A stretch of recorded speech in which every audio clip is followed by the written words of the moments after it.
How to fix app not installed error in Android. What is up, everybody? Welcome back to the channel. Today we're going to look at a quick fix on how you can fix if your apps are not being installed. The very first thing you want to do is make sure that you have a stable internet connection. So if you're having trouble, just make sure that you turn off your Wi-Fi once, try switching over to mobile data, and if you are on mobile data, you can do vice versa. Turn it off and then connect to a Wi-Fi network. Go over to your Play Store and try installing the app.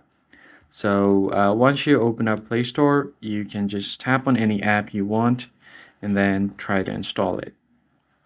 But if you are having any trouble, go back and open up your settings menu. From your settings, scroll down until you find App Settings, tap on Apps, and then from here you should be able to see a list of all of your apps.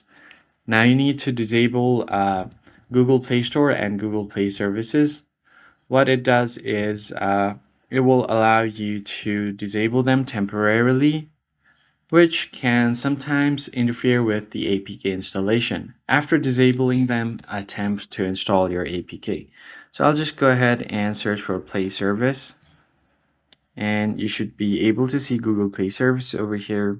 Tap on it and then try to disable it. If you're unable to disable it, do the same thing for Google Play Store. Go here and then disable Play Store. Tap on Disable App and you should be good to go. So after doing all of that, give your device a quick restart. Long press on the power button, tap on the restart button, and you should be able to install your applications without any problem.